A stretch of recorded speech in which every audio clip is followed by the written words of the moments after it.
Baik, bismillah. Assalamualaikum warahmatullahi wabarakatuh. Selamat pagi teman-teman. Saya senang sekali banyak banget komen-komen yang masuk ya. Tapi saya harap tolong ya di-subscribe gitu. Karena hanya beberapa saja yang subscribe gitu. Beliau komen minta buatkan videonya tapi kok nggak di-subscribe. Itu buat saya sedih ya. Karena teman-teman kita membuat konten ini itu butuh effort, butuh dukungan dari teman-teman semua ya, karena kita harus meluangkan waktu kita. Ini suara saya agak-agak serak, mohon maaf karena sakit ya, lagi sakit, tapi ya demi teman-teman, untuk mensupport teman-teman yang lagi semangatnya lagi tinggi-tingginya nih untuk menggiatkan perpustakaannya ya agar lebih baik. Insya Allah saya spare waktu buat teman-teman semua, tapi mohon untuk mensubscribe, like video saya jika video ini membantu ya teman-teman. Gratis kok, tinggal klik doang gitu ya. Oke, kali ini kita akan membahas pertanyaan dari Bu Nur Zahrudiana. Nah, beliau minta tolong bagaimana cara mengurangi tampilan kolom input data buku yang tidak terlalu penting. Nah, saya bingung nih, yang nggak penting yang mana nih ya, nanti agar tampilan terlihat lebih sederhana. Memang sebenarnya di Indes ini banyak ya, kalau teman-teman lihat itu kolomnya itu banyak, kolom isian bukunya ya. Nih, kita cek ya.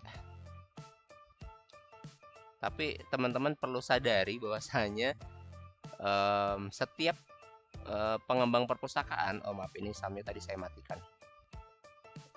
Jadi setiap pengembang perpustakaan itu, pengembang aplikasi perpustakaan itu mereka wajib mengikuti yang dinamakan ISBD. Nah, lo ISBD apaan nih? ISBD apa? Coba teman-teman googling ya. Jadi ISBD itu adalah International Standard Book Description, atau ini ada bahasa Indonesianya, deskripsi bibliografi standar internasional ya. Ya, ada seperangkat aturan yang diproduksi oleh Federasi Asosiasi dan Lembaga Perpustakaan Internasional atau IFLA untuk membuat deskripsi bibliografi dalam bentuk standar yang dapat dibaca manusia ya. Jadi intinya katalog itu harus memuat 8 daerah, singkatnya seperti itu ya. Ada judul, pernyataan area tanggung jawab itu seperti pengarang ya, area edisi, bahan atau jenis area publikasi, produksi, distribusi dan lain-lain, bla bla bla, sampai identifikasi sumber daya dan area ketersediaan ya. Nah, 8 ini harus tercantum dalam katalog ya teman-teman ya, baik itu elektronik maupun manual. Yang zaman dulu mungkin teman-teman pernah kejamanan itu ada namanya katalog kartu ya, yang diketik pakai mesin ketik ya. Nah, sekarang sudah zamannya sudah bergeser, jadi sudah menggunakan katalog online ya, walaupun nggak online banget kalau teman-teman masih di local host ya. Maksudnya dengan otomasi perpustakaan ya, sekarang dengan aplikasi otomasi perpustakaan seperti Inlist, Slim, Koha dan lain-lain dan sebagainya.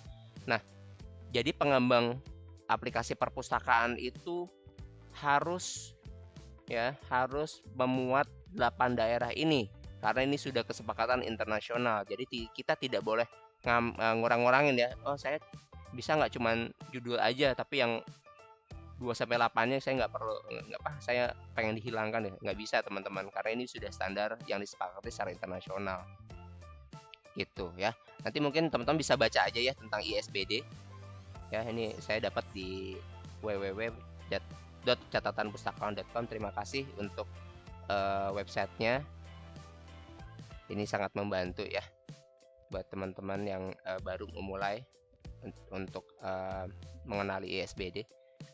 Nah, jadi seperti itu ya Ibu, Bu Nur, semoga menjawab pertanyaannya. Jadi ya kalau banyak pelan-pelan saja ya Ibu ya, sedikit demi sedikit bisa kok.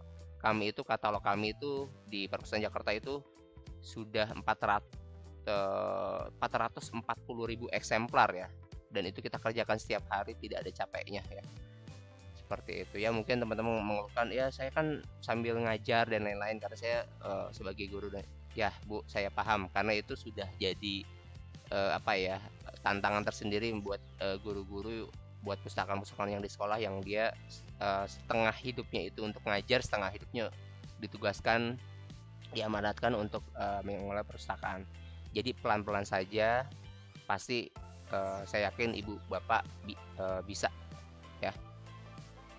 Dan mungkin itu semoga menjawab ya pertanyaannya ya. Jadi kita tidak bisa ngurangin tampilan kolom input data buku. Nah, tapi untuk kali ini saya tidak akan membahas ini karena sudah bisa dijawab ya. Jadi tidak perlu dipraktekkan lagi. Nah, tapi ada salah satu isu ya yang mungkin dari pertanyaan ini ya, saya mungkin agak melenceng sedikit, tapi kali ini kita ingin membahas itu ya. Jadi seperti ini teman-teman, mungkin ada beberapa orang yang membanding-bandingkan kok di Slim ini tampilan menunya cukup ringkas sedikit gitu ya, sedangkan kalau di Inis banyak banget tampilannya. Nah, sebenarnya kita bisa mengurangi ya teman-teman. Nih, kalau misalnya teman-teman lihat, sebentar ya, kita coba login dulu. Memang di Inis ini sangat banyak tampilannya, sangat komprehensif karena memang dibangunnya sudah lama dan itu menampung semua kebutuhan. Jadi Inis itu ada kadang kita suka kumpul ya, perpusat membuat seminar atau pelatihan seperti itu apabila ada updatean terbaru ya, dan itu di situ mereka mengumpulkan ide-ide apa nih yang kira-kira ingin ditambahkan gitu, dan akhirnya diimplementasikan dalam versi yang terbaru, dan akhirnya jadi banyak banget menu-menu ini. Nah, sebenarnya menu-menu ini bisa kita tonjolkan semua, bisa juga kita hidden ya, kita umpetin gitu. Contoh misalkan teman-teman ada yang mungkin ada anak PKL atau apa, wah ini bahaya nih kalau saya kasih katalog ya misalkan gitu, saya cukup dia untuk bantu-bantu di sirkulasi aja. Nah, jadi nanti yang menu-menu lain hilang. Nah, saya ingin dia hanya mengurusi masalah entry peminjaman sama entry pengembalian aja. Nah, itu bisa ya, jadi semuanya nggak dimunculin ya. Maka kita akan bermain nanti di hak akses. Nah, ini saya belum bahas nih, belum pernah bahas. Nah, jadi karena selama ini teman-teman kan masuk dengan username dan password Inlistat ini ya, yang super admin ini. Nah, jadi kita sekarang belajar bagaimana cara membuat hak akses untuk petugas perpustakaan apabila mempunyai beberapa staff ya, seperti itu. Oke, langsung saja. Without further ado, ya bahasa Inggrisnya seperti itu. Tanpa bertele-tele, kita langsung saja menuju tutorialnya ya. Oke, jadi teman-teman silakan masuk ke administrasi, lalu ke pengaturan umum, lalu ke pengaturan user. Nah, disinilah teman-teman bisa membagi tugas dengan tupoksi masing-masing. Contoh saya akan menambahkan ya, misalkan namanya Bu Nur ya.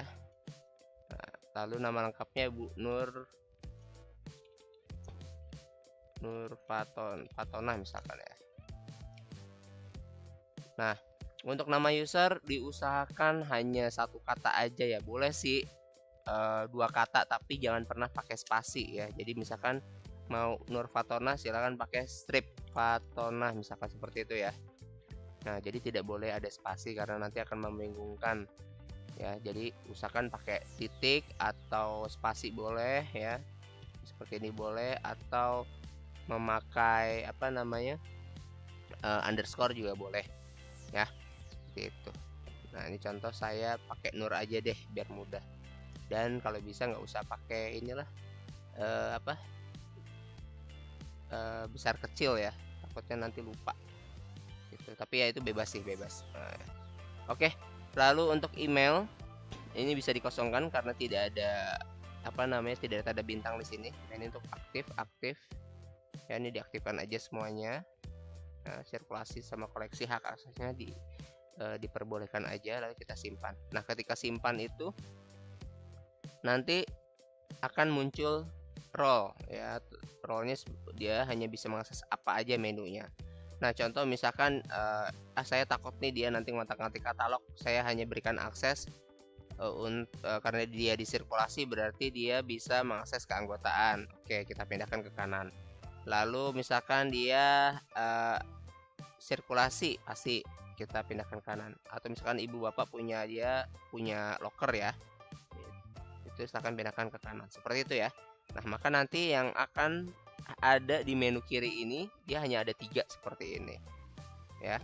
Oh ya teman-teman, sebelum lebih jauh, jadi kok ini kita tidak mengisi passwordnya apa nanti pas login. Nah, untuk English Slide dia ketika dia nama usernya Nur, maka nanti dia ada passwordnya mengikuti nama usernya gitu untuk sementara seperti itu.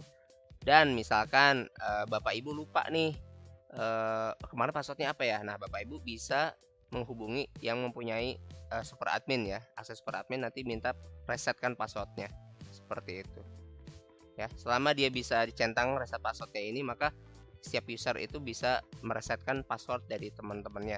Nah, untuk passwordnya apa, ketika di reset nanti dia akan kembali menjadi sesuai dengan nama usernya. Misalkan Nur, ketika di reset password jadi Nur lagi, seperti itu ya. Oke, nah ini kita simpan. Oke, sekarang kita coba Nur saja. Oke, nah maka dia hanya 3 saja, keanggotaan, sirkulasi ya, dan locker seperti itu. Oke, nah untuk mengganti password nanti silakan ganti passwordnya langsung di sini ya. Misalkan Nur, tadinya passwordnya lamanya Nur, terus saya mau ganti jadi ABCDE misalkan gitu. Password barunya ulang lagi ABCDE, simpan. Oh, harus 6 karakter. ABCDE F ya, simpan. Oke, nah maka nanti ketika login kembali dia sudah memakai password yang baru ABCDE F ya, sign in. Nah, contoh misalkan dia lupa, Pak saya lupa nih passwordnya apa. Nah, silakan kontak temennya yang punya user admin juga untuk meresetkan passwordnya. Nah, contoh saya Bu Nur ini bilang ke saya kalau dia lupa password. Oke, nah saya sebagai temennya akan meresetkan passwordnya.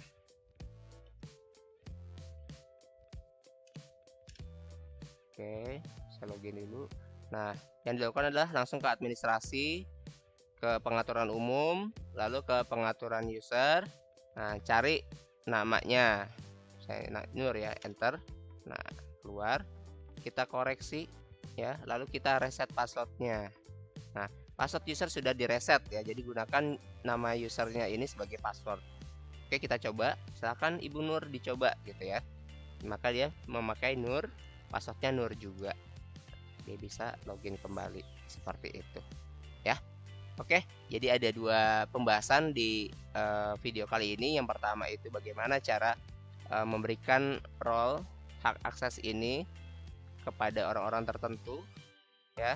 Jadi untuk sesuai dengan SOP-nya. Jadi untuk menyederhanakan menu-menu yang ada, dan untuk keamanan juga ya, biar dia bekerja sesuai dengan tupoksinya, tidak ngotak-ngatik katalog misalkan, karena dia tidak berhak gitu untuk mengakses katalog. Dan yang kedua adalah bagaimana cara meresetkan password ya apabila lupa, seperti itu. Oke, demikian pembahasan English Slide kali ini. Semoga menambah wawasan baru bagi penggiat perpustakaan. Like apabila suka dengan video ini, dan mohon bantuan untuk subscribe ya teman-teman, untuk membuat saya lebih bersemangat lagi dalam menambahkan konten-konten baru, sehingga konten ini dapat lebih maju dan bermanfaat bagi teman-teman yang membutuhkan. Terima kasih atas dukungannya. Wabillahi taufiq wal hidayah. Wassalamualaikum warahmatullahi wabarakatuh. Salam literasi.